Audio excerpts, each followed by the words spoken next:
barkanmu da wannan lokacin da fatan mu wani lafiya. Sunana Ali Ismail Balarabe kamar yadda kuka sani. Insha Allah yau a gurguje zan nuna muku yadda ake yin spot trading a cikin Bybit Exchange.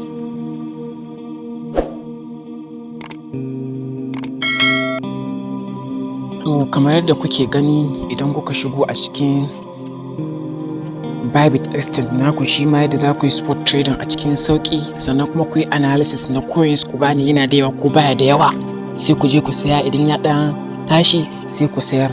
So idan kuka shigo a cikin ainihin Bybit Exchange naku kamar da kuke gani, so za ku taba kan trade din nan ne. Idan kuka taba kan trade din nan, so already za ku ga yana akan spot trading ne. Idan yana haka yana futures trading ne, so tunda ba futures trading muke magana ba yanzu akan spot trading ne.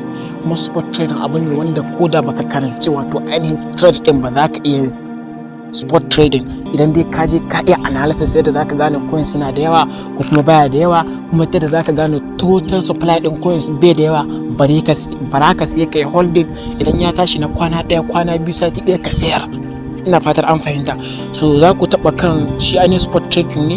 So idan ka taba ainihin spot trading nan sai ku taba kan wannan coins din, yanzu yana kan wannan coins ne. So idan kuka taba kai za ku yi scrolling down, za ku ga wasu coins wasu suna da plus 8 wasu kuma suna da minus. So duk coins din da ka gani wanda kai rayuwanka yayi maka za ka buga analysis akan shi, za ka iya gane yana da yawa ko bai da yawa. Yanzu ga wani wanda yake H kawai, ga wasu dai da sauransu nan. So misali za mu shiga wurin IP din nan ne misali. So idan muka shiga kan IP din nan za mu taba. So idan muka taba shi yadda za ku yi kowane coins kuka shiga a ciki sai ku yi analysis ku gane baya da yawa. The same thing za ku taba nan ne. Idan kuka taba nan, so already zai kawo ku wurin ga chat kuna gani, ga overview, ga data. To wurin overview din nan shine yake nuna yawan coins din da kuma coins din da ke cikin kasuwa gaba ɗaya, wato ainihin total supply na wannan coins din gabaki ɗaya, wato ainihin biliyan ɗaya ne da kuke gani, biliyan 1 da miliyan 18 gashi ainihin total supply na shi. So abinda kuma ke wato ainihin coins din gabaki ɗaya kenan shine biliyan 1 da miliyan 18 da wani abi.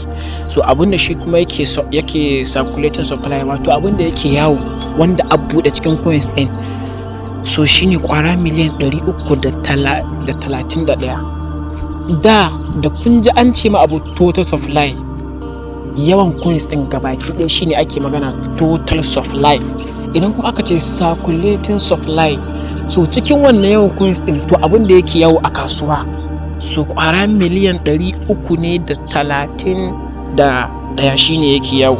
So idan kun duba kuma nan shine market caps, idan kuka ji an ce market caps yawan kudaden da ke cikin wannan coins din, wato shine ainihin market caps na yawan kudaden da ke cikin wannan coins din. So through wannan analysis din zaka gane cewa shi wannan coins din baya da yawa, sannan kuma kana iya sayan shi ba tare da wani wahala ba. Na'am? Ba sani wallahi. Za ka iya sayan shi ba tare da wahala ba. So kawai abinda mutum zai yi shine, so idan ya gama wannan analysis din, mutum ya gama abin da yake yi, so sai ya taba nan kawai. Bayan ka taba nan ka yi analysis, kuma nan zaka ga irin da story din da suke ba sa su a masu wannan project din da abin da project din ya kusa. So already za ku taba kan nan ne. Idan kuka taba kan nan, so yanzu gashi nan buy yake akan buy. So idan kana da dala ɗinka already zai maka show up na dalolin da ke gare ka nan. So ko nawa kake so coins din kawai za ka sa ne. Idan kana son kwara 100 ne misali, za ka sa kwara 100 ne. Idan ka sa kwara 100 za su nuna ma ainihin price din kuɗin sun fito maka nan, sai ka yi buy. Idan kuma kwara 10 ne ko kwara nawa dai kake da, it depend on yanayin kuɗin da ke gare ka, ko kwara nawa kake da kawai dai za ka sa ne. In ka sa kawai sai ka sa buy. Da ka sa buy shi kenan already zai shiga, za ka saye shi. Shi ma still idan za a sayar za ka shigo ne kan coins din da ka saye. Idan ka saye sai ka taba kan sell, ko kwara nawa ne za ka sa max tuka, ko kuma ka sa ko kwara nawa kake so ka sa ka sayar sai ka sayar. Shine so dama shi wannan spot trading din ba wani wahala ke gare shi ba. Still kuma idan kana so ka yi analysis na wani coins, shi ma za ka taba kan nan ne, tunda already muna kan spot trading ne. Sai ka duba ga duk coins din da kake so kai analysis ka gane cewa to wannan analysis ɗinka ga coins ɗin nan kuma zai tafi ba matsala, kamar wannan H coins ɗin da kuke gani misali, so shi ma mutum zai taɓa, idan mutum ya taɓa nan so za ka taɓa overview ɗin shi. So kun ga wannan gabaki ɗaya ma total supply ɗin shi 10 billion ne, sannan abin da ke circulation shine 1.8 billion.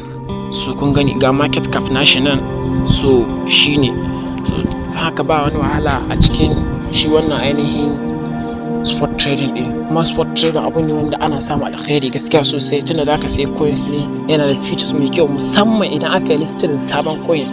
Kafin a ci wannan kasuwar ta wace immediately mutum zai je ya sayi, da ka sayi tashi na awa ɗaya na wuni ɗaya kai sai ka sayar. So sai ku yi setting ɗin exchange naku ta yadda da zarar aka yi releasing ɗin wani sabon coins za a yi muku message na cewa an yi releasing sabon coins, sai ku je ku sayi direct ba matsala insha Allah. Allah subhanahu wa ta'ala ya samu dace.